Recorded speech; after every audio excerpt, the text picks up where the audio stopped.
मुद्योतकं दलितपापतमोवितानं सम्यक् प्रणम्य जिनपादयुगं युगादात् वालम्बनं भवजले पततां जनानां। देवादिदेवादिं ब्रह्मा श्री आदिनाथ भगवान की, देवादिदेव श्री चिंतामणि पार्श्वनाथ भगवान की, पूज्य आचार्य प्रवर श्री मानतुंग स्वामी महाराज की, संत शिरोमणि आचार्य भगवान गुरुदेव श्री विद्यासागर जी महाराज की।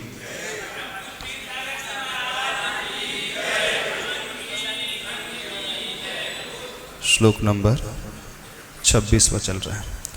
तोभ्यं नमस्ते भुवनार्तिहराय नाथ, तोभ्यं नमः क्षितितलामलभूषणाय, तोभ्यं नमस्ते जगतः परमेश्वराय, तोभ्यं नमो जिनभवोदधिशोषणाय। इस श्लोक की व्याख्या। हे प्रभु, आपके लिए नमस्कार हो, चूँकि आप तीनों ही भुवन में रहने वाले जीवों के अर्तियों को, कष्टों को नष्ट करने वाले हैं, इसलिए आप हम सब के द्वारा नमस्कृत हैं, वंदनीय हैं। पुनः आपके लिए इसलिए नमस्कार है चूँकि आप इस पृथ्वी तल पर निर्मल अमल भूषण स्वरूप हैं। पुनः आपके लिए इसलिए नमस्कार है, आप इन तीनों ही जगत के परमेश्वर हैं। यहाँ तक अपनी व्याख्या हो गई थी।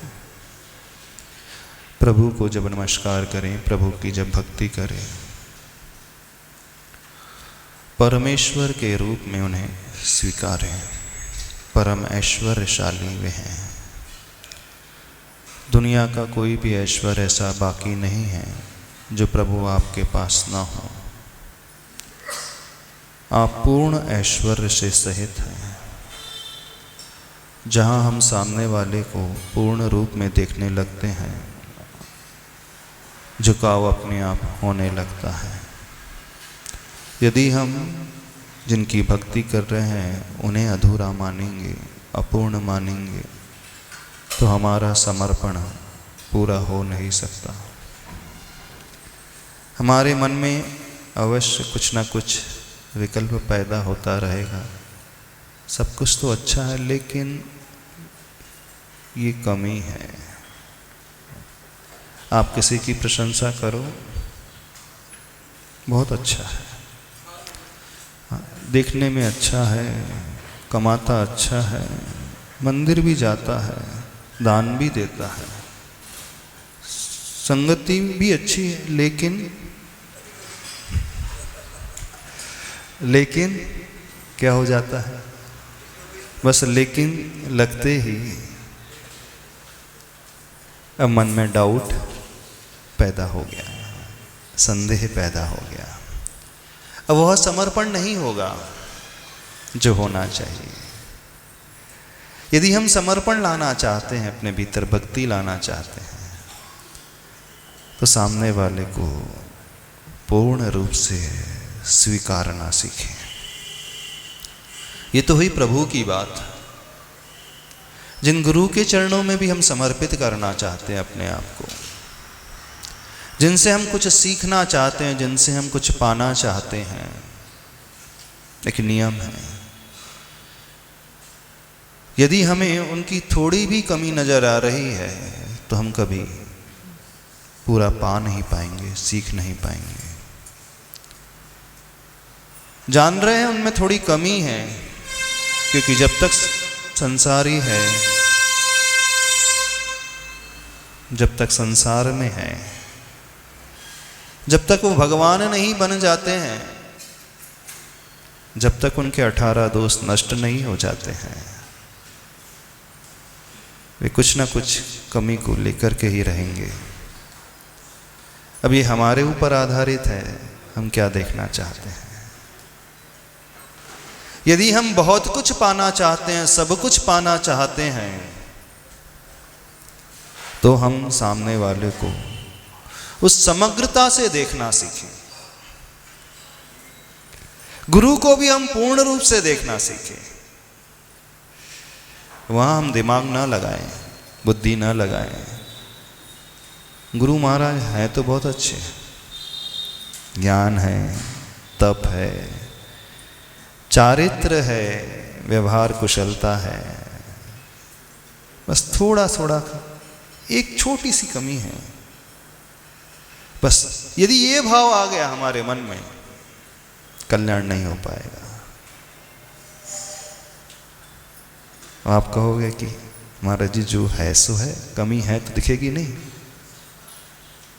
कमी होगी, मानते हैं, क्योंकि संसारी अवस्था में पूर्णता आ कैसे सकती है? आ सकती नहीं सकती। हाँ, इतना है कि वो नियर अबाउट रहेंगे, अल्प मात्रा में कुछ ना कुछ तो हो ही सकता है, नहीं हो सकता। हाँ, माइक से बोल रहा हूं। सत्य को सत्य कहने में कोई बुराई है क्या? भैया जी पूछ रहे हैं। एक उदाहरण देते हैं। जब कोई व्यक्ति बाजार जाता है, सब्जी बाजार, और थैले भर कर के खूब सारी सब्जी लेकर के आ जाता है, खूब सारा सामान निकल के आ जाता है, तो घर के बड़े बुजुर्ग कहते हैं आज तो पूरा बाजार ही खरीद करके लेकर के आ गए। ये झूठ है सत्य है? थोड़ा सा मैं बताना भैया जी। घर के बड़े बुजुर्ग कहते हैं आज तो पूरा बाजार खरीद करके लेके आ गए आप। साम व्यवहारिक सत्य है। नहीं, ये सत्य है कि झूठ है? हमें ये तो ये बता दो आप। नहीं है, साम व्यवहारिक सत्य है। साम व्यवहारिक नहीं, व्यवहारिक सत्य है ना। हाँ? पूरा बाजार यदि आ गया तो सारा मार्केट बंद हो जाना चाहिए, एक भी सब्जी नहीं बचना चाहिए बाजार में। कहने में क्या आएगा? पूरा बाजार आ गया। तो बहुलता को लेकर के कथन होता है। जो संसारी है ये जीव, तो कुछ ना कुछ कमी तो अवश्य रहेंगे। हम संसारी में क्यों 18 दोष देखना से रहित अवस्था देखना चाहते हैं? अभी वो भगवान बने नहीं है, भगवान बनने की ओर है। अभी वो प्रथम पद पर नहीं आए हैं, नीचे वाले पद पर है। अरिहंत के पद पर, देव के पद पर आए नहीं है, उस ओर अग्रसर है। सत्य तो यही है कि उनमें थोड़ी सी कमी है, सत्य तो है। लेकिन हम गुरु के पास आते क्यों हैं? क्यों आते हैं? प्रश्न उठाओ। क्या लेने आते हैं? कुछ पाने के लिए। अब आप कहोगे ऐसा है तो फिर तो दुनिया में हम जिस चाहे को भी कुछ भी कर सकते हैं, एक्सेप्ट कर लेते, ढेर सारी कमी के साथ स्वीकार कर। नहीं, जहां प्रिंसिपल से समझौता ना हो, कॉम्प्रोमाइज ना हो, सैद्धांतिक कॉम्प्रोमाइज ना हो, लेकिन कुछ प्रतिकूलता इस प्रकार की है, उस अवस्था को देख करके। एक जीव कांड में गाथा आती है, गाथा तो मुझे याद नहीं है, कि यदि कोई गुरु मुख से कुछ कहा जाए, वो तो सिद्धांत के विरुद्ध चला जाएगा। अजान मांगनो गुरु नियोगात। जान लिया हमने ये गलत है तब तो नहीं मानना, लेकिन कदाचित कथनचित कभी कभार कुछ हो जाए, इसका अर्थ हम ये नहीं कह रहे हैं आपको कि शीतलाचार को अपना लो, समझना। इसका सीधा सा जो अर्थ निकलता है, हम अपना अकल्याण करते हैं। तो जिससे हम पाना चाहते हैं, कुछ ग्रहण करना चाहते हैं, तो हम सामने वाले को पूर्ण रूप से स्वीकारें, एकदम माने कि नहीं यही सब कुछ है, जो है यही है, इनके अलावा कहीं नहीं है। शिष्य मिल जाएगा सब कुछ। शिष्य गुरु को खोजता है कि गुरु शिष्य को खोजता है? गुरु को कभी आवश्यकता नहीं होती किसी को खोजने की, आवश्यकता तो शिष्य को होती है। भगवान किसी को नहीं खोजेंगे, भगवान किसी को दीक्षा नहीं देते, दीक्षा लेना पड़ता है। 66 दिन तक दिव्य ध्वनि क्यों नहीं खिली? वो तो निमित्त नैमित्तिक योग संबंध था, वो अलग है। दीक्षा किसी को देते नहीं है, वे बिना शिष्य बनाए भी अपना कल्याण कर जाते हैं। कोई आवश्यक नहीं होता कि शिष्य बनाए तभी कल्याण होता है। समझ में आ रही हम क्या कह रहे हैं? तुभ्यम नमस्त्रि जगतः परमेश्वराय। परम ईश्वर प्रभु इस प्रकार से हैं, तो जिनके प्रति हम समर्पित हैं उनको पूर्ण रूप से अच्छे से स्वीकार ना सीखें। ये ही सब हैं, इसके अलावा कुछ नहीं। तभी हम अपने भीतर उस एनर्जी को प्रवेश करा पाएंगे, तभी हमारे भीतर कुछ पैदा होगा। अन्यथा हमारा दिमाग चलता रहेगा तो हम अटक करके रह जाएंगे। ये प्रश्न उठता रहेगा, ऐसा क्यों है, वैसा क्यों है। ये तो बुराई की बात गुरु की। आप लोग तो प्रभु को भी परमेश्वर के रूप में नहीं देखते हो। देखते हो परमेश्वर के रूप में भगवान को। कितने लोग भगवान को परमेश्वर के रूप में देखते हो? शब्दों से भले ही कहते होंगे परमेश्वर हैं आप, शब्दों की बात नहीं कर रहे हैं हम जो कह रहे हैं उस रूप में प्रभु को देखना भी सीखो, तभी मिलने वाला है, अन्यथा कुछ नहीं होने वाला। महाराज श्री परम विशेषण कब लगाया जाता है? परम माने सर्वोत्कृष्ट, उत्कृष्ट। परमेष्ठी परम पदे स्थितः स परमेष्ठी। परम पद में सर्वोत्कृष्ट स्थान पे जो बैठा है उसके ऊपर कुछ है ही नहीं। एकदम टॉप मोस्ट पोजीशन जो हो जाती है वो परम पद, परम स्थिति मानी जाती है, वो परम विशेषण माना जाता है। तो ईश्वर यदि हम ये कहें कि परम नहीं है तो हमारे दिमाग में भाव उठेगा कि नहीं, इससे भी अच्छा कुछ है, इससे भी अच्छा कोई और अच्छा स्थान है, कोई दूसरी जगह है। और ये विचार मन में आता रहा तो हम रिसेप्टिव मोड में कभी आ ही नहीं पाएंगे। हमारा कल्याण होता है जब हम रिसेप्टिव मोड में आते हैं। रिसेप्टिव मोड का अर्थ होता है हम अपने आप को इतना ग्रहणशील बना लेते हैं कि जो भी सामने से आ रहा है वो हमारे भीतर तक प्रवेश कर जाए। और वो रिसेप्टिव मोड आता तब है जब हम पूर्ण समर्पित होते हैं, और पूर्ण समर्पण पैदा तब होता है जब हम सामने वाले को उस रूप में देखते हैं, परम रूप के रूप में देखते हैं। इस कारण नमोकार मंत्र में जो 5 पद हैं उनको क्या कहा जाता है? पंच परमेष्ठी कहा जाता है। बड़ा रहस्य इसके पीछे है। पंच परमेष्ठी कहा जाता है। 5 पद में स्थित नहीं, परमेष्ठी यानी सबके साथ परम विशेषण जुड़ा है। होता यह है कि हम गुरु की तुलना भगवान से करने लगते हैं। अब वो परमेष्ठी आचार्य हैं, आचार्य के पद पर बैठे हैं, तो उनकी तुलना उस पद से की जाए, न कि ऊपर वाले से की जाए। कोई साधु है तो साधु की तुलना साधु के पद से की जाए, न कि उनकी तुलना आचार्य से की जाए, उपाध्याय से।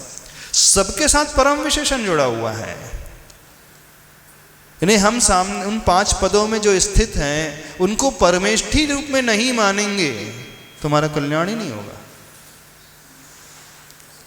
बहुत बड़ा रहस्य विज्ञान है इसके पीछे, परम पद के पीछे। यहां पर ईश्वर नहीं लिखा आचार्य भगवान ने। तुभ्यम नमस्त्रि जगतः ईश्वराय क्यों नहीं लिखा? ईश्वराय लिख देते, हे प्रभु आपके लिए नमस्कार हो क्योंकि आप 3 जगत के ईश्वर हो। नहीं, ईश्वर कहते तो काम नहीं चलता। भक्ति में ईश्वर की भक्ति नहीं की जाती कभी भी। सुनना ध्यान से, ईश्वर की भक्ति से हमें ज्यादा लाभ नहीं होगा। हमें लाभ किससे होगा? परमेश्वर की भक्ति से लाभ होगा, क्योंकि हम उन्हें परमेश्वर मान रहे हैं, सबसे ऊंचे मान रहे हैं।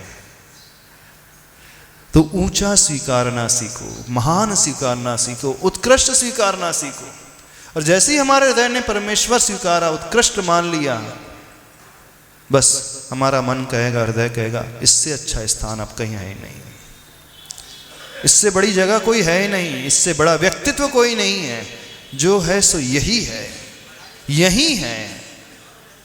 परमेश्वर और ईश्वर में, दोनों में अंतर क्या है? ईश्वर अपने लिए है, परमेश्वर भक्त के लिए है। सुनना दोनों में। ईश्वर वो स्वयं के लिए है, स्वयं अनुभव कर रहे हैं, स्वयं ज्ञानानंद में लीन है, स्वयं सर्वज्ञ हैं, स्वयं उस आनंद में अनंत सुख में डूबे हुए हैं। हमारा कल्याण ईश्वर से नहीं होगा, हमारा कल्याण तो परमेश्वर से होगा। बात समझ में आ रही है आपको? अंतर समझ में आ रहा है? एक बहुत अच्छी बात, बहुत अच्छा चिंतन पूज्य सुदशा महाराज जी ने दिया। हमारा कल्याण अरिहंत से नहीं होता, हमारा कल्याण भगवान से होता है। अरिहंत सबके होते हैं, भगवान हमारे होते हैं। ईश्वर वो स्वयं के लिए हैं, उन्होंने घातिया कर्मों को नष्ट कर दिया है, अनंत चतुष्टय को पा लिया है, सुख में डूबे हुए हैं। लेकिन परमेश्वर वो भक्त के लिए है। अंतर समझना। वैसे देखा जाए तो ईश्वर के गुणों में और परमेश्वर के गुणों में कोई अंतर नहीं है। जो गुण ईश्वर के हैं वही गुण परमेश्वर के हैं, अथवा जो परमेश्वर के पास है वही ईश्वर के पास है।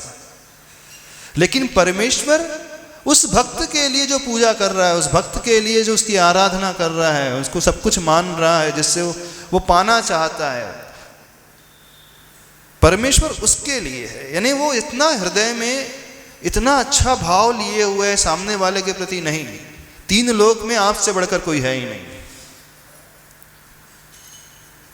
यदि हम क्वालिटी में देखने की कोशिश करते, क्वालिटी में कोई अंतर नहीं है, इस बात को समझना थोड़ा सा। लेकिन परमेश्वर उस व्यक्ति के लिए है जो उनकी आराधना कर रहा है, उपासना कर रहा है। तो आचार्य प्रवर मानतम स्वामी जी ने तुभ्यम नमस्त्री जगतः ईश्वराय नहीं लिखा। अब आप कहो कि महाराज जी वो छंद बनाना था उनको, वसंत तिल का छंद था, उसमें 14 अक्षर होते हैं, तो ईश्वर लिखते तो फिर 2 अक्षर कम हो जाते। तो इस कारण उनको छंद पूर्ति के लिए, पाद पूर्ति के लिए उनको परम शब्द जोड़ना पड़ा। यहां दिमाग मत लगा लेना, समझना, भाव समझने की कोशिश करना। भाव को कैसे पैदा किया जाता है, कैसे निकाला जाता है। परमेश्वर रहस्य है। हर एक पद के पीछे, हर एक अक्षर के पीछे बड़ा रहस्य है। अब अपनी बहुत कमी है कि अपन समझ नहीं पाते, क्योंकि आचार्य भगवान ने जिस दृष्टिकोण से इस स्तोत्र को लिखा है, बड़ा गजब का दृष्टिकोण है। तो हमारा कल्याण ईश्वर से नहीं होगा, हमारा कल्याण तो परमेश्वर से होगा। ईश्वर वो स्वयं के लिए हैं,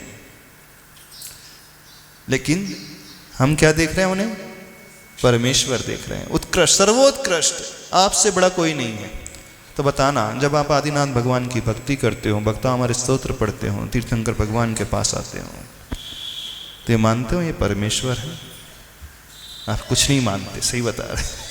अब है आदिनाथ भगवान है बस, इसके अलावा हाँ तीर्थंकर भगवान है, सुना है तीर्थंकर भगवान है, अनंत चतुष्टय के धनी है, अनंत चतुष्टय के धनी तुम ही हो सिरताज, मुक्ति वधु के कंत तुम, 3 भुवन के नाथ। इतना ही कहते हैं, इससे ज्यादा कुछ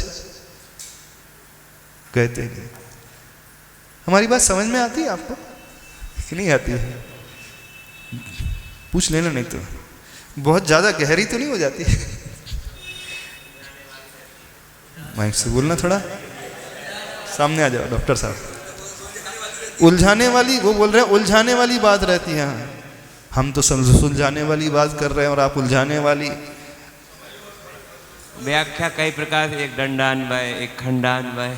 हाँ, तो हमारी व्याख्या उलझाने वाली व्याख्या रहती है। मतलब दंड, देखो कटनी में हमने भक्तामृत स्तोत्र शुरू किया था, वहां के प्रमुख श्रोता लोग आ गए। बड़े अच्छे प्रश्न करते थे डॉक्टर साहब। उलझाने वाली बात तो है ही नहीं, इसमें क्या उलझाने वाली बात है? देखो, जब तक ये उलझन मस्तिष्क में पैदा ना हो तो हमारी विशुद्धि भी नहीं बढ़ेगी। ये चिंतन हमारे भाव में ना आए, ये परिणति ना हो, तो हमारा सब कुछ ढर्रे से चलता रहेगा। आपका जो भक्तामरण सबका ढर्रे से चलता है। ढर्रा समझते हो? भेड़ चाल चल रहा है, रूटीन में चला जा रहा है, ढर्रे से चला जा रहा है, किसी कुछ लेना देना नहीं, करना है सब करना है। जैसे आपकी पूजा ढर्रे से चलती है, देखो सबकी पूजाएं चल रही है ढर्रे से, चल रही कि नहीं चल रही। तो प्राय धर्म की क्रियाएं जो हैं अधिकांश लोगों की ढर्रे से चलती हैं, बुरा नहीं मानना। हाँ, बुरा तो नहीं लग रहा है आप लोग?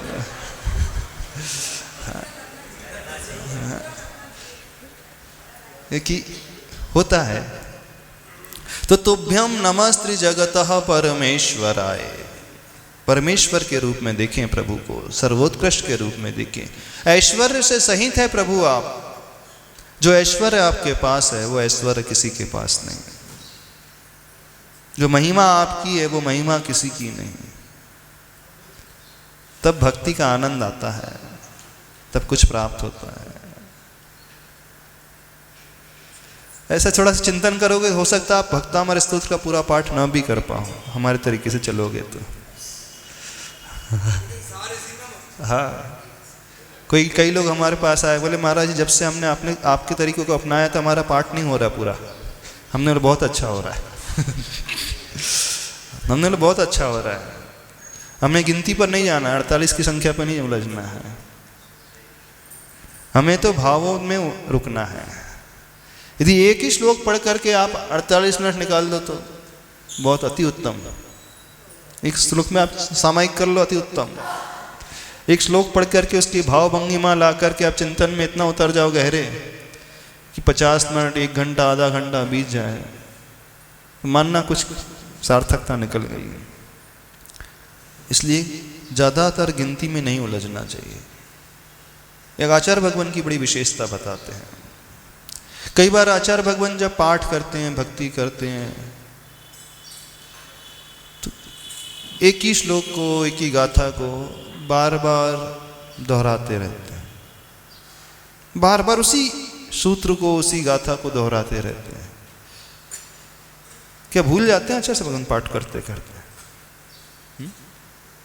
भूल जाते होंगे, थोड़ी मेमोरी स्किप हो जाती होगी, स्लिप हो जाती है, भूल जाते होंगे हम पढ़ लिए कि नहीं पढ़े हैं, फिर से पढ़ लो। ऐसा नहीं, भूलवश नहीं, चला करके, जान करके, क्योंकि उसमें उनका उपयोग इतना गहरा लग गया है।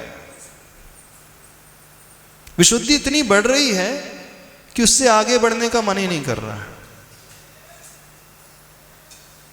जब ऐसा भाव पैदा होने लगे तो समझना बहुत अच्छा चल रहा है।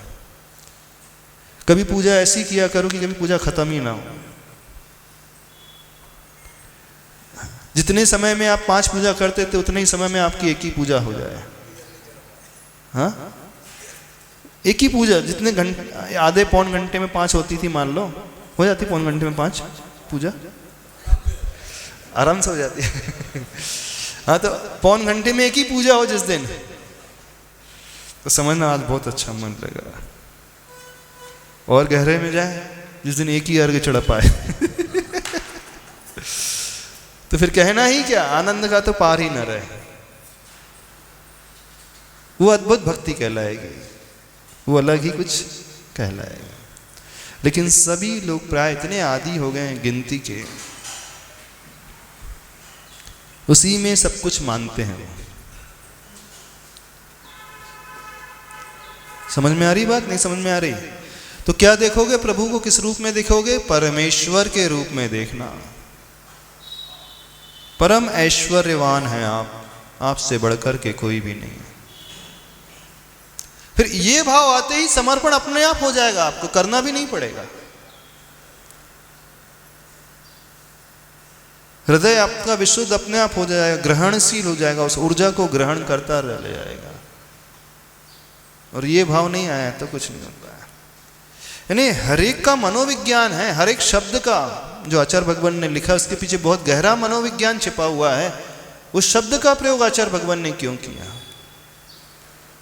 परमेष्ठी, परमेश्वर। आगे बढ़े, श्लोक को पूरा भी करना है। चतुर्थ चरण, तुभ्यम नमो जिन भवो दधि शोषणाय। क्या कहा गया है? इस अंतिम चरण का क्या अर्थ है? तुभ्यम नमो, आपके लिए नमस्कार हो। अब इस श्लोक के अंतिम चरण में आचार्य भगवान ने संबोधन का प्रयोग किया है, जिन। क्या संबोधन दिया? जिन। जिन किसे कहते हैं?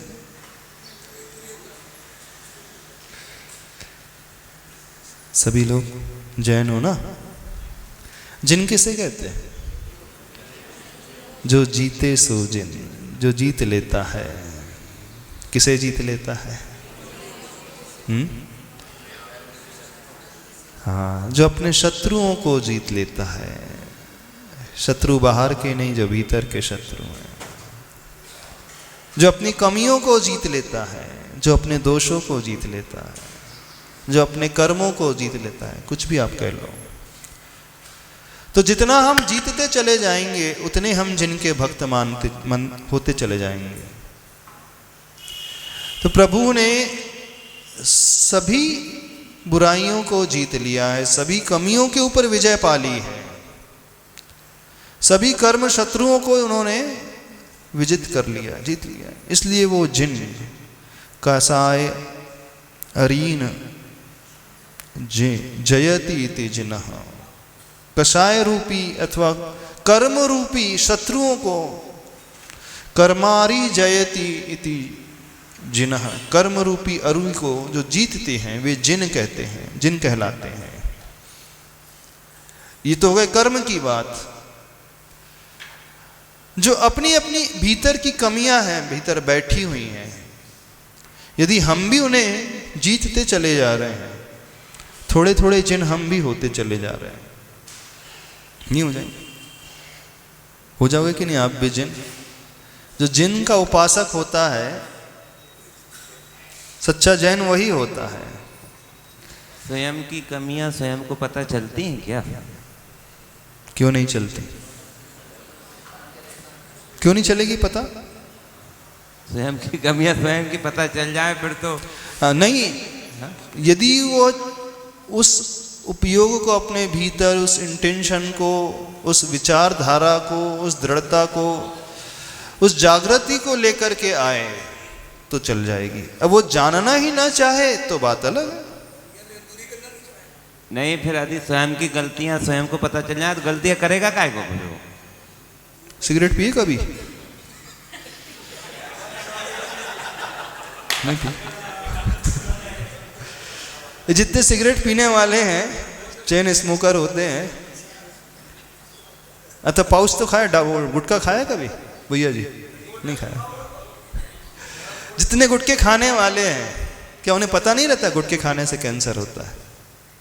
सिगरेट पीने वाले को पता नहीं होता है cigarette smoking is injurious to your health, smoking causes cancer, लिखा रहता है पैकेट में, चित्र भी बना रहता है बड़ा बड़ा, बिच्छू का वो चिन्ह बना है। हाँ, वैधानिक चेतावनी, क्या बात है। वो चेतावनी लिखी रहती है। कौन सा ऐसा जो है स्मोकर जिसे पता नहीं रहता सिगरेट पीने से कैंसर नहीं होता है? कितने गुटखे खाने वाले हैं यहाँ पे? वैसे बहुत है ना, सुना है? कितने हाथ खड़े करो। गुटखा खाने वाले, तंबाकू खाने वाले, कि महिला वर्ग से पूछे कितने हैं? आपके घर के कितने लोग खाते हैं? युवा वर्ग में खाते हैं? जर्दे वाला, वो RMD, वो तुलसी, विमल, कमल, विमल, अच्छा सॉरी विमल ही अकेला। अच्छा इतना। हाँ, विमल, कमल, और कौन है? रमेश। ये सारे ब्रांड आते हैं क्या? कि सारे ब्रांड खाते हैं? राजश्री, तुलसी, वॉटेवर जो भी है। कितने खाते हैं? सब खाते हैं। यहाँ पे वैसे बहुत सारे लोग खाते हैं। अच्छा, मंदिर में कोई नहीं खाता? धन्य है आप, बड़े अच्छे हैं। साधक लोग मंदिर में नहीं खाते, बड़ी बात, अच्छी बात। तो मंदिर से उतरने के, नीचे जाने के बाद खा लेते हैं। अच्छा, घर में भी नहीं खाते होंगे? बाहर खाते होंगे।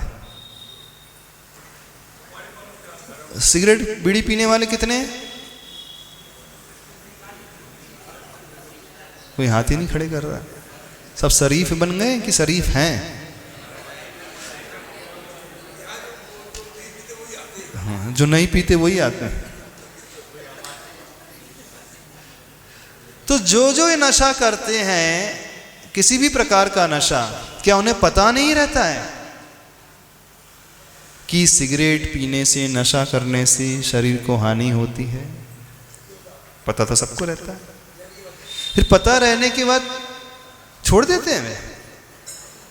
तो आप जो कह रहे थे, यदि पता चल जाए हमारी कमी तो हम करेंगे क्यों? तो कोई गारंटी नहीं, कोई आवश्यक नहीं कि पता चलता है तो व्यक्ति छोड़ ही देता है। चलो सिगरेट बीड़ी की बात छोड़ दें, गुटखे की बात। अच्छा भैया जी, गुस्सा करना चाहिए कि नहीं करना चाहिए? पूछ रहे हैं आपसे। हाँ, क्रोध करना हानिकारक है कि लाभदायक है? बताओ थोड़ा सा, आप बताओ। अब बोलना माइक से थोड़ा। ये तो हाँ बताना। जब तक काय और कसाय है तो कहीं ना कहीं कुछ ना कुछ तो चलेगा ही। चलेगा नहीं, हम करने की बात कर रहे हैं, हम चलने की तो बात नहीं कर रहे हैं, होने की बात नहीं कर, करने की बात कर रहे हैं। होता ही है हमारा। करोति क्रिया की हम बात कर रहे हैं, अस्थि स्वस्ति क्रिया की बात नहीं कर रहे हैं। कुछ चीजें ऐसी स्वाभाविक होती हैं जब निमित्त स्वाभाविक, अरे स्वाभाविक तो ज्ञान दर्शन है। आत्मा का स्वभाव तो ज्ञान दर्शन, जानना, देखना है, अपने आप में रहना है, क्षमा से भरना है। ये तो स्वभाव कहाँ हो गया? ये तो विभाव है। हाँ, गुस्सा है, क्रोध है, अहम स्वभाव कहाँ होता है? ये तो विभाव है। हाँ, बताओ थोड़ा सा। उत्तर नहीं, आया। आपको पता है कि नहीं क्रोध नहीं करना चाहिए? बिल्कुल। क्रोध करना हानिकारक है। हाँ? क्रोध करने से कर्म बनते हैं। बिल्कुल बनते। कषाय करने से फिर चारित्र मौनी कर्म का आश्रय होता है। चारित्र मौनी कर्म के आश्रय से फिर क्या है, व्यक्ति नियम नहीं ले पाता है, चरित्र अंगीकार नहीं कर पाता है, उसे अन्य गतियों में भटकना पड़ता है। पता है ना? बिल्कुल। छोड़ दिया? बताओ हमें। अनंतानुबंधी छूटी है। अनंतानंद छूटी नहीं, अनंत छोड़ी है, छूटती नहीं है कुछ भी। हाँ छोड़ी है। हाँ छोड़ी है। अप्रत्याख्यान वो तो है अभी। प्रतिमा है ना अपनी। नहीं, अभी 12 व्रत मानते हैं। हाँ, आपको 2 तो प्रतिमा देखो नहीं ये छोड़ता है व्यक्ति। कहने का मतलब है हर व्यक्ति सब कुछ जानता है, कमियां क्या हैं, बुराइयां क्या है, फिर भी छोड़ दे, ये नियम तो नहीं होता। उससे ऊपर उड़ जाए, यह पुरुषार्थ की कमी हो जाती है। तो अधिकांश लोगों को पता है कि क्या क्या कमियां उनकी। अब जो जिनका उपासक है, जिनेंद्र भगवान को मानने वाला है, जो भगवान की भक्ति करने वाला है, वो क्या करेगा? पूरा जिन ना बन पाए जब तक थोड़ा थोड़ा जिन बनने की तो कोशिश करेगा कि नहीं करेगा? हाँ, अरे जिन ना बने जैन बन जाए। हाँ, तो कितने लोग थोड़े थोड़े जिन बन रहे हैं, जिन्न नहीं। हाँ, नहीं तो उल्टा समझ लो आप लोग। भरोसा नहीं, आपका कोई भरोसा नहीं। जिन्न नहीं बोल रहा है, जिन बोल रहा है, जिन। नहीं तो कई लोग उसको अलग भी समझने लगते हैं। हाँ, थोड़े थोड़े जिन बन रहे हो कि नहीं बन रहे हो? अपनी कमियों को जीत रहे हो कि नहीं जीत रहे हो? तो सही जिन का उपासक कोशिश करता है कि मेरे भीतर भी वो गुण कुछ ना कुछ अवश्य प्रकट हो जाए। तो आचार्य भगवान यहाँ पर संबोधन के रूप में प्रयोग कर रहे हैं, जिन तुभ्यम नमो जिन। हे आदि प्रभु आदिनाथ भगवान, आपके लिए नमस्कार है। कैसे हैं आप? यहाँ प्रत्येक चरण में नमस्कार करने के पूर्व आचार्य भगवान वो विशेषण ध्यान में ला रहे हैं। विशेषण सहित हम नमस्कार करेंगे भगवान को, विशेषण सहित प्रभु की भक्ति करेंगे तो बहुत ज्यादा लाभ होगा, और सामान्य रूप से भक्ति करेंगे तो ज्यादा लाभ नहीं होगा। संसार के हर क्षेत्र में आप लोग विशेष चीज चाहते हो। गाड़ी आपको विशेष चाहिए, कपड़े आपको विशेष चाहिए, घर आपको विशेष चाहिए, ज्वेलरी आपको विशेष चाहिए, नाम आपको विशेष चाहिए, फेम आपको विशेष चाहिए, भोजन आपको विशेष चाहिए, घूमना आपको विशेष चाहिए, बच्चों की स्कूलिंग विशेष स्कूलिंग में, गाड़ी सारी की सारी आप जो भी क्रियाएं करते हो संसार की हर क्रिया में आप सामान्य कभी नहीं रहना चाहते। रहना चाहते? हर व्यक्ति विशेष की तलाश करता है। नहीं, कुछ तो भी थोड़ा सा हट करके रहना चाहिए। मैं भीड़ का हिस्सा थोड़ी बनना, थोड़ी मेरी पहचान अलग से होना चाहिए, हट करके होना चाहिए। मैं अलग से मैं नजर आऊं सबके बीचों बीच कि नहीं, ये थोड़ा सा डिफरेंट है। सांसारिक क्षेत्र में हर व्यक्ति विशेष तलाशता है, लेकिन जब जब धर्म की बात आती है, बोले महाराज जी देखो भेदभाव नहीं करना चाहिए, सबके लिए एक जैसी दृष्टि रखना चाहिए, हम तो सामान्य बन करके जीते हैं। नहीं, जहां सामान्य रहना चाहिए वहां विशेष हो जाता है, और जहां विशेष लाना चाहिए वहां सामान्य हो जाता है। संसार में तो सामान्य होना सीखो, ordinary simple living, high thinking, और धर्म की क्रियाओं में विशेषता लाना सीखो। प्रभु को भी देखो, प्रभु की भी भक्ति करो, प्रभु को भी नमस्कार करो। आदिनाथ भगवान से कुछ नहीं होगा कल्याण। हे प्रभु, आप भवोदधि के शोषण करने वाले, इस कारण मैं आपको नमस्कार कर रहा हूं। फिर देखो क्या गजब का पुण्याश्रय होगा, आपकी भक्ति गजब की हो जाएगी। बिना विशेषण के भक्ति होती ही नहीं, क्योंकि जिसकी हम भक्ति कर रहे हैं वो ऊंचे पायदान में रहना बहुत आवश्यक है, और वो भीड़ का हिस्सा बन करके रहेगा तो कभी दूर से नजर नहीं आएगा। आएगा? हजारों की भीड़ है और एक ही प्लेटफॉर्म में सब खड़े हैं, एक ही जमीन के स्तर में सब खड़े हैं, तो हम उस व्यक्ति को पॉइंट आउट कर ही नहीं सकते। जो नेता होता है वो भीड़ से ऊपर उठ करके खड़ा होता है ना। हजारों की संख्या में जो भीड़ एकत्रित है, और जो भाषण देने वाला है वो भी उसी में बैठ जाए, उन्हीं के साथ बैठ जाए, दिखेगा ही नहीं, नजर ही नहीं आएगा, समझ में नहीं आएगा कौन बोल रहा है। तो जो बोलने वाला होता है, जो नेता होता है, उसका प्लेटफॉर्म देखना, उसका स्टेज देखना कितना बड़ा बनता है, ऊंचा होता है ना। क्योंकि बिना ऊंचे स्थान पर आए हुए दुनिया को समझ में ही नहीं आएगा। तो जो जो नेता होते हैं उन्हें विशेष रहना चाहिए। समझ रहे हो नेताओं लोग? 9 नेता 90 चौधरी 1 जनता। जितने नेता बनना चाह रहे हैं, नेता होना चाहते हैं, अपने नाम के आगे टाइटल लगवाना चाहते हैं, मैं क्या हूं? मैं अध्यक्ष, मैं कार्याध्यक्ष, मैं मंत्री, मैं कोषाध्यक्ष, मैं महामंत्री, मैं प्रचार मंत्री, मैं सह मंत्री, मैं ये मंत्री, मैं वो मंत्री, जो भी होना चाहते हैं, अध्यक्ष है, अध्यक्षा हो, जो भी होना चाहते हैं, कोई भी जो पसंद करते हैं कि नहीं हमारे नाम के आगे कुछ लगे, कुछ ना कुछ विशेषता होना चाहिए, हम ये कह रहे हैं। यदि आप नेता बनना चाहते हैं तो अपने आप को ऊंचा उठाना सीखो, और जो गुणों से ऊपर उठता है, जो चरित्र से ऊपर उठता है, सही नेता तो वो कहलाता है। हाँ, नेता तो हर कोई बनना चाहता है, लेकिन गुणों से ऊपर उठना कोई नहीं चाहता।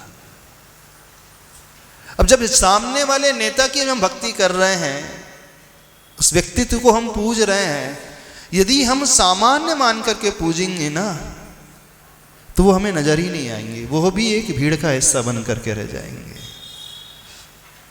वो आप कहो कि तीर्थंकर भगवान आदिनाथ तो विशेष हैं, वो तो विशेष हैं, लेकिन हम क्या मान रहे हैं उस पर डिपेंड करता है। वो तो बहुत विशेष हैं, वो तो वीआईपी हैं, VVVVIP, very very very very very important person है वो तो। लेकिन हम क्या मान रहे हैं उन्हें? हम विशेष मान रहे हैं नहीं। तो यहां पर आचार्य मानतंग स्वामी जी बता रहे हैं कैसे भक्ति करना, विशेषण सहित भक्ति करना सीखो। हे प्रभु, आपके लिए नमस्कार हो, ज्यादा लाभ नहीं होगा, फायदा नहीं होगा, इसलिए आपके लिए नमस्कार हो। आप भवोदधि को शोषित करने वाले हैं। भवोदधि का अर्थ क्या हुआ? भव यानी संसार, उदधि यानी समुद्र। इस संसार समुद्र को आप सुखाने वाले हैं। देखो, प्रत्येक चरण में आचार्य भगवान ने विशेषण का प्रयोग किया।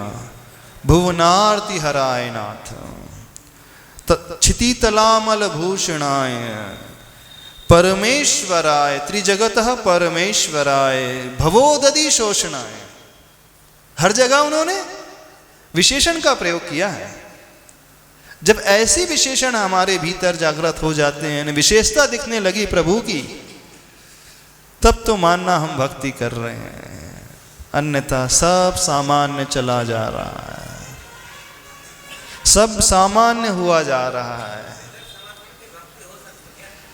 बिगैर समर्पण के भक्ति नहीं हो सकती, बिल्कुल नहीं हो सकती। तो हम वही तो बता रहे हैं, समर्पण पैदा कैसे होगा? जब वो ऊपर बैठा होगा, कुछ गुणों के लिए हुआ होगा, तभी तो हम उसको मानेंगे कुछ विशेष, अन्यथा हम तो सामान्य मानेंगे। तो जब भी प्रभु के पास आओ, जब भी गुरु के पास आओ, जब भी कोई जाप दो, तो विशेषण सहित जाप देना सीखो। देखो, आप नमो अरिहंताणम की जाप दो और पार्श्वनाथ भगवान की अथवा आदिनाथ भगवान की जाप दो, दोनों ही अरिहंत है, ठीक है? किसमें आपका भाव ज्यादा लगेगा? आप बताओ। चलो आपसे पूछ रहे हैं, वही तो हम पूछ रहे हैं। सामान्य से आप नमो अरिहंताणम पद की जाप दो और ओम ह्रीम श्री पार्श्वनाथ जिनेन्द्राय नमः, किसमें ज्यादा विशुद्धि पैदा होगी? समझना थोड़ा सा। हाँ, दृष्टि पर तो है, हम मान रहे हैं, लेकिन सामान्य से पूछ रहे हैं आप लोगों से। बताओ भैया जी, सामान्य किस पे? पार्श्वनाथ कहोगे, हो सकता ज्यादा। अब ओम ह्रीम पार्श्वनाथ जिनेन्द्राय नमः, ओम ह्रीम उपसर्ग विजेता पार्श्वनाथ जिनेन्द्राय नमः, आप किस में ज्यादा ध्यान लगेगा? नहीं, समझना, हम लॉजिक समझने की कोशिश करना। अरिहंत सारे अरिहंत, यदि क्षमता है तो ठीक है, अरिहंत में भी ध्यान लग सकता है। पार्श्वनाथ की जाप दे रहे हो, रोज पार्श्वनाथ भगवान की जाप दे रहे हो, आदिनाथ की जाप दे रहे हो, रोज दे रहे हो, उसमें विशुद्धि। लेकिन मैं कौन से पार्श्वनाथ को याद कर रहा हूं? जिन्होंने कमठ के उस उपसर्ग को झेला था, उसमें समता रखी थी, उनका ध्यान कर रहा हूं। देखना, अंतर समझना। हो सकता है अरिहंत भी किसी के लिए विशेषता सहित हो जाए,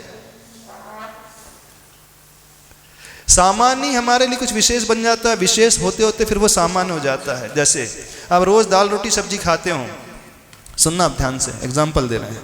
रोज दाल रोटी सब्जी खाते हो और बीच में संडे को फीस्ट खाते हो, आज गुलाब जामुन पूड़ी हलवा, तो वो गुलाब जामुन पूड़ी हलवा क्या हो गया आपके लिए? अब विशेष हो गया। अब कुछ ऐसे व्यक्ति रोज गुलाब जामुन पूड़ी हलवा मिठाई खा रहे हैं, अब उनके लिए वो सामान्य बन जाएगा कि नहीं? अब वो गुलाब जामुन पूड़ी हलवा को छोड़ करके बोलेंगे आज काजू कतली बादाम कतली खाना है अब वो जो विशेष हो जाएगा। अंतर समझते जाना, यानी एक समय तक जो विशेष रहता है वो धीरे धीरे सामान्य होने लगता है। अब वो सामान्य होने लगे तो फिर हमें उसमें कुछ विशेषता खोजना है तो विशेष ही। दाल रोटी भी अपने आप में विशेष है। किसकी कंपैरिजन में? जिन्हें घास फूस मिलती है उनकी कंपैरिजन में दाल रोटी अपने आप में विशेष है। जिन्हें मस्त नमक रोटी मिल रही है उसके लिए दाल रोटी भी विशेष है। यानी एक ही चीज, एक ही वस्तु जो विशेष होती रहे, कंटिन्यूटी में आ जाती तो वो सामान्य होने लगती है। जैसे वो सामान्य होने लगी फिर हमारा जो समर्पण का भाव भी सामान्य होने लगता है, हमारी विशुद्धि भी कम होने लगती है। तो विशुद्धि को बढ़ाने के लिए, समर्पण को बढ़ाने के लिए विशेषण लगाना सीखो। हाँ, अति परिचय अवज्ञायते। हाँ, अति परिचितेषु अवज्ञा, ठीक है। हाँ, तो जब ज्यादा घनिष्ठता होगी हाँ, तो फिर अवज्ञा के भाव नहीं होते। इस संसारिक क्षेत्र में नीति है मुहुर्मुहुर चिंतनम इति अनुप्रेक्षा। अनुप्रेक्षा करने के लिए बार बार वही करो, वही करो, वही सोचो, वही करो। जब भावना की जाती है, बार बार घिसा जाता है, बार बार पुट दिया जाता है, तब वो औषधि का रूप लेता है। 64 प्रहरी पीपर क्या होती है? भैया जी बताओ, अरुण भैया जी। हाँ हाँ, आप आयुर्वेद का बहुत ज्ञान रखते हो, बताओ भैया, अरुण भैया जी। एक पीपर होती है ऐसी घिस लो और एक पीपर होती है 64 बार घिसो, दोनों में क्या अंतर है? बहुत अंतर आएगा। क्या अंतर आ गया? पीपर तो वही थी, पहले भी थी और बाद में भी वही थी। 50 ग्राम यूज कर लीजिएगा, उसका लाभ नहीं मिलेगा। और एक रत्ती भी पीपल 64 प्रहरी यूज की जाएगी तो उसका बहुत बड़ा अंतर तो आता है। लौकिक क्षेत्र में नहीं, पारलौकिक क्षेत्र में, धार्मिक क्षेत्र में तो बार बार वही भावनावान है। पूरे समय सार में क्या है? जीव जुदा, पुद्गल जुदा, समतामय साधना करना है, निर्जरा अधिकार, पाप पुण्य अधिकार, जीव अधिकार, अजीव अधिकार, प्रतिक्रमण, जितने भी अधिकार है सबका उद्देश्य क्या है? अपनी आत्मा के ध्यान में, शुद्ध उपयोग में, समता में लाना। और क्या? हर बार 439 गाथाएं, हर बार उसमें वो घुमा फिरा करके कहाँ लाया जाएगा? समता में, बस और कुछ नहीं। तो अति परिचितेषु अवज्ञा जो वाला जो सूत्र है वो तो संसार के क्षेत्र में जब विषय कषाय होते हैं वहां पे भगवान से तो अति परिचय होना चाहिए ही। तो भक्ति के लिए विशेषण लाना सीखो। प्रभु का जब स्मरण कर रहे हो, प्रभु की जब भक्ति कर रहे हो, तो आचार्य भगवान ने क्यों भिन्न भिन्न विशेषण का प्रयोग किया है? भुवनार्ति हरायनाथ चिति तलामल भूषणाय त्रिजगतः परमेश्वराय भवोदधि शोषणाय। एक बात लिख देते, हाँ भगवान आप तो घातिया कर्मों को नष्ट कर चुके, इस कर्म में भक्ति कर रहा हूं। क्या हो जाता उसमें? बताना क्या हो जाता? लाभ मिल जाता, सामान्य हो जाता है। तो भक्ति में तो सामान्य से कुछ नहीं होता है। अपनी उपयोग की स्थिरता के लिए नहीं, स्थिरता नहीं, यहाँ पे विशुद्धि को पैदा करने के लिए। विशुद्धि पैदा ही तब होगी जब हम सामने वाले को बहुत विशेष मानेंगे, अन्यथा पैदा हो ही नहीं सकती विशुद्धि। हम कहेंगे कि भवोदधि शोषण, हे प्रभु आप कैसे हैं? इस संसार के समुद्र को सुखाने वाले यदि कोई हैं तो एकमात्र आप ही हैं। यानी मेरा संसार, मेरा भाव जो अनादिकाल से चला हुआ आ रहा है, जो दुखों की परंपरा अनादिकाल से चली आ रही है, भवो में जो कष्ट भोगते आ रहा हूं और इसी भाव में न जाने कितने कष्ट भोगे हैं, आज तक मैं अपने उस समुद्र को, उस सागर को, उस भव समुद्र को सुखा नहीं पाया हूं, कम नहीं कर पाया हूं। धन्य है आपने जो अनादिकालीन संसार की परंपरा है, जो भटकने की परंपरा है, उस समुद्र को पूर्णतया सुखा दिया। एक रंच मात्र भी, एक बूंद मात्र भी जल जो है शेष नहीं रहा। कितना बड़ा कार्य आपने किया है, जिस कार्य को अनादिकाल से कोई नहीं कर पाया। मैंने कई बार सोचा कि मुझे भी समुद्र को सुखाना है, लेकिन नहीं सुखा पाया। कितना बड़ा पुरुषार्थ आपने अपने जीवन में, अपनी साधना में किया कि जो कार्य अच्छे अच्छे लोग नहीं कर पाए, आप वह कार्य कर पाए हैं। तो मैं भी उस संसार चक्र से, उस समुद्र को सुखाना चाहता हूँ, चक्र को तोड़ना चाहता हूँ, ऊपर उठना चाहता हूँ। हाँ समझो, कोई नहीं कर पाया मतलब युग के आदि में तो यही थे, आदिनाथ भगवान ही थे। काल से तो दूसरे भगवान भी करते अनादि। जब हम भक्ति कर रहे हैं ना, सारे भगवान को भूल जाओ, बता रहा तरीका, भूल जाओ। 24 और अन्य तीर्थंकर भी होते हैं। जिस समय हम जिसकी भक्ति कर रहे हैं उस समय हमें वो ही नजर है, उसके अलावा कोई नजर ना आए, तब वो विशुद्धि पैदा होती। जैसे ध्यान की सिद्धि कब होती है? बहुत सारे सूत्र दिए आगम में ध्यान के लिए, नहीं बोले सबको भूल जाओ, सारे शास्त्रों को भूल जाओ, सारी गाथाओं को भूल जाओ, सारे शब्दों को भूल जाओ, एक पे अपने आप को केंद्रित करो, तब वह ऊर्जा पैदा होगी जो कर्मों को जलाएगी। उदाहरण आपको दिया था, सूर्य में बहुत ऊर्जा है, जब तक वो लेंस नहीं लाओगे जिससे वो उसकी एनर्जी को फोकस करे, तब तक वह ईंधन को, कचरे को जला नहीं पाएगा। ठीक है, अब हम सूर्य को सारी किरणों सहित देखें, 1000 किरणों वाला सूर्य होता है। अब पहले इस किरण की ओर दृष्टि डाली, फिर उस किरण की ओर दृष्टि डाली, फिर इस किरण की ओर दृष्टि डाली, वो तो डिस्ट्रीब्यूट होती जाएगी, फैलती जाएगी एनर्जी। हमें अपने आप को केंद्रित करना है, हमें अपनी विशुद्धि को एक जगह लाना है। ठीक है, 24 तीर्थंकर हैं, अनंतानंत तीर्थंकर हो चुके हैं, लेकिन हमारा ध्यान कैसे लगेगा? चलो अपन ध्यान करते हैं, आदिनाथ भगवान, अजितनाथ भगवान, सम्भवनाथ भगवान, ये जाप में ठीक है, ध्यान में नहीं है। ध्यान में जब आदिनाथ 23 तीर्थंकर हो तो ये भी भूलना पड़ेगा, भूल जाओ, इसमें कोई दोष नहीं लगेगा बिल्कुल। हमें विशुद्धि बढ़ाना है, केंद्रित करना है, एक जगह फोकस करना है। यही सब कुछ है और कोई है ही नहीं। हाँ कोई नहीं है, बोले कोई नहीं हमारे लिए तो। अर्जुन की भांति क्या नजर आ रहा है अर्जुन? बताओ क्या नजर आ रहा है अर्जुन? निशाना साधना है। हाँ क्या नजर आ रहा है? मुझे तो अपना लक्ष्य नजर आ रहा है। पेड़ में हजारों नहीं लाखों पत्तियां हैं, टहनियां हैं, फल हैं, फूल हैं, उसी में ढेर सारे पक्षी भी बैठे, मुझे कोई नजर नहीं आ रहा, कुछ नजर नहीं आ रहा है। सारे के सारे वहीं पर नहीं है, सारी वस्तुएं वहां पर हैं, लाखों की संख्या में है। तो लाखों की भीड़ में भी अर्जुन को तो सिर्फ अपना ध्येय नजर आ रहा था और कुछ नजर नहीं आ रहा था। सारे तीर्थंकर हैं, रहने दो तीर्थंकर, होंगे अपने घर के तीर्थंकर। हमारे लिए सारे तीर्थंकर से कोई सरोकार नहीं है, कोई मतलब नहीं है। हमें क्या लेने देना, हमें क्या लेने देना सबसे।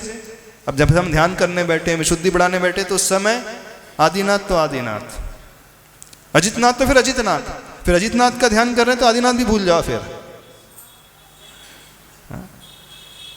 फिर आदिनाथ में, फिर आदिनाथ को भी भूल जाओ, उनके पूरे शरीर को भूल जाओ। बोले नहीं, अब कहाँ ध्यान करना है? मुझे आदिनाथ भगवान की दृष्टि पर ध्यान करना है। तो बोले आंख है वहां पे, नाक है? बोले नाक नहीं दिख रही मुझे। कान नहीं दिख रहा है। बोले मुख नहीं दिख रहा है। बाल नहीं दिख रहे हैं। क्या दिख रहा है? बोले आदिनाथ भगवान की जो है सौम्य दृष्टि, बस मुझे वो ही नजर आ रही है और कुछ नजर नहीं आ रहा। भगवान के हाथ भी भूलना, भगवान के पैर भी भूलना, भगवान का आसन भी भूलना, अब तो कुछ नहीं। और सूक्ष्म से सूक्ष्म होते चले जाओ। नहीं, जिस समय जिस विशेषण को लेकर के हम भक्ति कर रहे हैं उस समय वही विशेषण नजर आए। फिर आदिनाथ भगवान के अन्य विशेषण भी गौण कर देंगे। अब देखना ध्यान से, अनंत अनंत उनके भीतर गुण हैं, वो भी हम नहीं देखेंगे। अब हमें भवोदधि शोषण विशेषण को लेकर के चलना है, तो अब हम परमेश्वर को भी भूल जाएंगे। अब हमें परमेश्वर नजर नहीं आएंगे। अब हम भगवान का ऐश्वर्य नहीं दिखेगा, भगवान का समोसरण नहीं दिखेगा। अभी हमें क्या दिखेगा? भगवान की वह साधना जो कर्मों को जला रही है, वो नजर आए। समझ में आ रही बात? नहीं समझ में आ रही? भक्ति कैसे की जाती, सीखो तो सही। तो भक्ति कभी भी सामान्य नहीं होना चाहिए, भक्ति में विशेषण होना चाहिए, विशेषता हो। जिसकी हम भक्ति कर रहे हैं वो कुछ भी हो जाए, 1008 नाम है, जिसमें आपका मन लगे उसको लेकर के चलो। तो जब कहो भवोदधि तो ये भाव आए कि मुझे भी अपना भवोदधि, भव समुद्र सुखाना है, इसलिए प्रभु आपको नमस्कार कर रहा हूं। ऐसे वैसे नमस्कार नहीं कर रहा हूं और किसी बात को लेकर के नमस्कार नहीं कर रहा हूं। कभी आपको विचार आता है कि मेरा भी संसार समुद्र है, अनादिकाल से चला आ रहा है? माइक लेके बोलना। हाँ, ये विचार आता है कभी? जब ये अंतिम चरण आप बोलते हो, आदिनाथ भगवान की स्तुति करते हो, भक्तामर पढ़ते हुए, तुभ्यम नमो जिन भवोदधि शोषणाय। महर्षि नमोस्तु। संसार से पार उतरने के लिए सिद्धि जरूरी है मंत्र की या पाठ की, कि भक्ति जरूरी है? भक्ति के माध्यम से आत्म ध्यान तक पहुंचना है, माध्यम से। हाँ। तो महाराज जी फिर संस्कृत का पढ़ना है या हिंदी का पढ़ना है, इसका भेद क्यों है? एक स्टेज पे जाकर के ना संस्कृत ना हिंदी ना कोई शब्द भी नहीं, वहां तो सिर्फ भाव आ जाएंगे। तो फिर महाराज जी ये जो कहते हैं कि पाठ करो तो संस्कृत का करो, वो इस कारण कहते हैं कि आचार्य भगवान की रचना है, जो अक्षर का चुनाव उन्होंने किया है वो अक्षर अपने आप में मंत्र है, वो अक्षर अपने आप में ऊर्जा से भरा हुआ है। अब आप संस्कृत को छोड़ करके हिंदी का पढ़ोगे ना, तो हिंदी तो पंडित की है, वो भावानुवाद है, एक्चुअली अनुवाद नहीं है। उसमें जो 2 पंक्तियों में जो लिखा है वो 4-6 पंक्ति में लिखा है। इसमें हमने निश्चित मान करके चलना, पंडित का ढेर सारा कुछ मिला हुआ अपना चिंतन। हमें तो आचार्य भगवान का चिंतन पकड़ना है, और आचार्य भगवान ने जो अक्षर का प्रयोग किया वो अक्षर की अपनी एनर्जी है, उसके माध्यम से महाराज जी भक्ति से पार उतरेंगे। हाँ, 3 लोक के दुख के हरण करने वाले हैं तुम्हें नमन। जब हमने ये पढ़ा तो हमारा भाव एकदम अंतरंग तक गया। हाँ, तो जब भाव में आ गए हैं तो उस समय संस्कृत हिंदी भी भूल जाओ। फिर पार उतरना है, हाँ, तो हिंदी से भी पार उतर जाएगा। वो तो आनंद तानंद कछुणा जानम से ही पार उतर जाएगा। तो फिर महाराज जी संस्कृत का पाठ, क्योंकि अभी अपनी वो क्षमता नहीं है। अभी जब हिंदी का हम पढ़ेंगे तो हमारी वो विशुद्धि पैदा नहीं हो पाती है, क्योंकि आचार्य भगवान ने जिस अक्षर का प्रयोग किया है उसके पीछे रहस्य है, उस रहस्य को पकड़ना है, वो हमारे लिए उपयोगी उसी से होगा। महाराज श्री जैसे हम लोग, यदि व्यक्ति के भीतर इतनी क्षमता है तो बिना पढ़े भी हो जाएगा उसका कल्याण। तो आदिनाथ भगवान आदिनाथ भगवान आदिनाथ भगवान आदिनाथ, हो जाएगा कल्याण उसका। भक्तामर भी नहीं पढ़ना उसे तो। पर इतनी क्षमता वर्तमान में है नहीं। आप पढ़ो ना, फिर संस्कृत का पढ़ करके फिर भावों में डूबो ना, किसने मना किया है? तो महाराज जी संस्कृत इतनी शुद्ध आती नहीं है कि उसका भाव तुरंत आ जाएगा, हिंदी का भाव तो तुरंत आ जाता दुनिया है। की सारी भाषा कैसे सीख ली? मोबाइल चलाना कैसे सीख लिया? यूट्यूब चलाना कैसे सीख लिया? व्हाट्सएप चलाना कैसे सीख लिया? जो स्कूल कॉलेज में कभी पढ़ा नहीं था। दुनिया के सारे काम सीखने की फुर्सत है, ये संस्कृत का ये श्लोक पढ़ने के सीखने की फुर्सत नहीं है। तो महाराज जी ये वो भी मायाचारी, आ गया। ये मायाचारी मानी जाएगी। सुनो, जिसके पास अन्य सारी कलाएं हैं, इतनी क्षमता है अन्य कलाओं को सीखने का, तो इसका मतलब इसके पास क्षमता तो इसके भी है। ये जो है प्रमाद माना जाएगा। बोले कौन सीखे, इसका ना मतलब काम इससे ही चल जाएगा। तो फिर रोटी से ही सीखने काम चल जाना था, दाल रोटी सब्जी से। क्यों आपको इटालियन डिश चाहिए, ना पंजाबी डिश चाहिए, ना वो थाई फूड चाहिए, ना चाइनीज़ फूड की आप डिशेस सीखते रहते हो, ना केक कैसे बनता है, ना पेस्ट्री कैसे बनता है। दाल रोटी लुच्चाई तक सीमित रखना था अपने आप को। जी सीख लिया संस्कृत का, लेकिन हम पाठ के तौर पर कह रहे हैं, भक्ति के तौर पर कह रहे हैं। यदि हिंदी में उसका भाव लगता है तो क्या पढ़ना वो? जिस संस्कृत का जिसने सीख लिया उसे संस्कृत में बहुत अच्छा आनंद आएगा। संस्कृत लैंग्वेज ही ऐसी है, उसे पढ़ करके वो इतना डूब जाएगा। एक बार पढ़ो, फिर उसका हिंदी का भाव निकाल करके पढ़ो। ठीक है, समय। हाँ हाँ हाँ, नहीं नहीं, अभी इसका उत्तर बहुत अच्छे से कर देंगे। आज से समय हो रहा है, बहुत अच्छे से देंगे। आज इतना ही रखते हैं, ठीक है। बोले आदिनाथ भगवान की। हाँ, भक्तामर के आपको